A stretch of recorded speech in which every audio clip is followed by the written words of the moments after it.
ഞാൻ എം ഡിയുമായിട്ട് ബന്ധപ്പെടുന്നത് വളരെ വൈകിയാണ്. 100 വർഷം 100 കഥ എന്ന ഞാൻ തയ്യാറാക്കിയ പുസ്തകത്തിൻ്റെ റിലീസ് ദിവസമാണ് അദ്ദേഹത്തെ ആദ്യമായിട്ട് കാണുന്നത്. അതിന് ഞാൻ എഴുതിയ ഒരു ആമുഖമുണ്ട്. 50 പേജ് വരുന്ന വലിയൊരു ആമുഖമാണ്.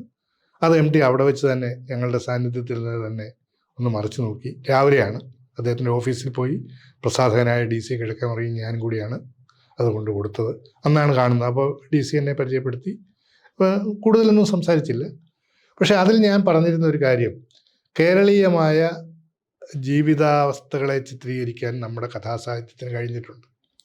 പക്ഷേ കേരളീയമായ ഒരു ആഖ്യാന രീതി നമുക്ക് ഇനിയും വികസിപ്പിക്കാൻ കഴിഞ്ഞിട്ടില്ല. അത് തകഴിയൊക്കെ കാലത്ത് പറഞ്ഞുകൊണ്ടിരുന്നതാണ്. അത് എം ടിക്ക് വളരെ താല്പര്യമായിരുന്നു. 70കളിൽ തന്നെ എം ടി ആ രൂപത്തിലുള്ള കഥകൾ എഴുതിയിട്ടുണ്ട്. സ്ഥലപുരാണം, ഒരു നാടോടി കഥയുടെ രീതിയിലാണ് അത് എഴുതിയിരിക്കുന്നത്. അതുപോലെ പിൽക്കാലത്ത് സുഹൃതം എന്നൊരു കഥ എഴുതിയിട്ടുണ്ട്. സുഹൃതം എന്നൊരു സിനിമ വന്നിട്ടുണ്ട്. അതിൻ്റെ കഥയും സുഹൃതം എന്ന ചെറുകഥയുമായിട്ട് യാതൊരു ബന്ധവുമില്ല. അതൊരു നാടോടി കഥയുടെ രൂപത്തിൽ എഴുതിയിട്ടുള്ളതാണ്. അപ്പോൾ അതുകൊണ്ടൊക്കെ അത്തരം ആഖ്യാന സാധ്യതകളെക്കുറിച്ച് അദ്ദേഹം എന്നും ചിന്തിച്ചിട്ടുണ്ട്. കാരണം നമ്മൾ നേരത്തെ പറഞ്ഞല്ലോ, നോവലും കഥ എഴുതുക മാത്രമല്ല, എന്താണ് നോവൽ കഥ എന്നുള്ളതിനെക്കുറിച്ച് എന്നും അന്വേഷിച്ചുകൊണ്ടിരുന്ന ഒരാളുമാണ് അദ്ദേഹം. അപ്പോൾ അതുകൊണ്ട് അദ്ദേഹത്തിൻ്റെ ശ്രദ്ധയിലേക്ക് ഞാൻ വന്നു. അതിൽ പിന്നെയാണ് മാതൃഭൂമിയിൽ എഴുതാനുള്ള എനിക്ക് അവസരങ്ങളൊക്കെ അദ്ദേഹം തന്നു. അങ്ങനെ ഒരു നല്ല ബന്ധം ഞങ്ങൾ തമ്മിലുണ്ട്. വ്യക്തിപരമായിട്ട് പറഞ്ഞാൽ എഴുത്തുകാരൻ ആയാലും കലാകാരനായാലും നമുക്ക് മറ്റു തരത്തിൽ ഇഷ്ടപ്പെട്ട ആളുകളായാലും ഒരു വ്യക്തി എന്നുള്ള നിലയിൽ ആരെയും ആരാധിക്കേണ്ടതില്ല, ആരാധന അർഹിക്കുന്നില്ല.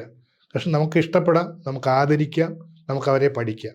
ഈ രീതിയിലാണ് മറ്റ് പല എഴുത്തുകാരെയും എന്ന പോലെ എം ടിയെയും ഞാൻ കണ്ടിട്ടുള്ളത്. അദ്ദേഹത്തിൻ്റെ രചനകളെക്കുറിച്ച് ഞാൻ ചിലത് എഴുതിയിട്ടുണ്ട്. അത് നല്ലത് പറയാനാണ് അദ്ദേഹത്തിൻ്റെ രചനകൾ കൂടുതൽ സാധ്യത. അല്ലാതെ ഖണ്ഡന വിമർശനം പോലുള്ള രീതിയല്ല എൻ്റേത്. ഒരു കൃതിയുടെ ഉള്ളടരുകൾ എന്താണ് എന്ന് മനസ്സിലാക്കാനുള്ള ശ്രമമാണ്. ആഖ്യാനത്തിൻ്റെ അടരുകൾ എന്നുള്ളത് എൻ്റെ ഒരു പുസ്തകത്തിൻ്റെ പേരാണ്. കാരണം എഴുതുന്നതിൻ്റെ ഉള്ളിൽ എന്താണ് എന്നൊന്ന് മനസ്സിലാക്കുക, അതിനെ പോസിറ്റീവായിട്ട് ആവിഷ്കരിക്കുക എന്നുള്ളതാണ് എൻ്റെ രീതി. അപ്പോൾ അത് ഞാൻ എം ടിയുടെ കാര്യത്തിൽ 1-2 പുസ്തകങ്ങളിൽ കൈകാര്യം ചെയ്തിട്ടുണ്ട്. വളരെ ഒരു പരിഗണന അദ്ദേഹം എനിക്ക് തന്നിട്ടുണ്ട്. പക്ഷേ നിരന്തരമായിട്ട് ബന്ധപ്പെടുകയോ അങ്ങനെയൊന്നുള്ള ആളല്ല. പക്ഷേ കാണുന്ന ചില സന്ദർഭങ്ങളിൽ വളരെ വളരെ നേരം അദ്ദേഹം സംസാരിച്ചിട്ടുണ്ട്. ചിലപ്പോൾ അദ്ദേഹത്തിൻ്റെ സഹജമായ മൗനത്തിലേക്ക് ഒതുങ്ങിയിരിക്കുകയും അധികം ഏതാനും നിമിഷങ്ങൾ കഴിഞ്ഞ് ഞാൻ ഇവിടെ പറഞ്ഞു പോവുകയും ചെയ്തിട്ടുണ്ട്. എന്തായാലും അദ്ദേഹത്തെ പോലുള്ള ആളുകളുടെ ഒരു കാലഘട്ടത്തിൽ ജീവിക്കുക, അതുപോലുള്ള വലിയ പ്രതിഭാശാലികളും നമുക്ക് ആദരവ് തോന്നുന്നവരുമായ വ്യക്തികളുമായിട്ട് ഇടപഴകാൻ കഴിയുക എന്നുള്ളതൊക്കെ നമ്മുടെ ജീവിതത്തെ സാർത്ഥകമാക്കുന്ന ഘടകങ്ങളാണ്. ആ നിലയിൽ എം ടിയുമായിട്ടുള്ള ഒരു സൗഹൃദം എന്ന് പറയുന്നത് ശരിയാവുമെന്ന് അറിഞ്ഞുകൂടാ. അദ്ദേഹത്തിൻ്റെ പരിചിത വലയത്തിൽ നിൽക്കാനും അദ്ദേഹത്തിൻ്റെ ശ്രദ്ധയുടെ ഒരു അംശം എന്നിലേക്ക് ഉണ്ടാകാനും ഇടയായതിൽ എനിക്ക് സന്തോഷമുണ്ട്, ചാരിതാർത്ഥ്യം.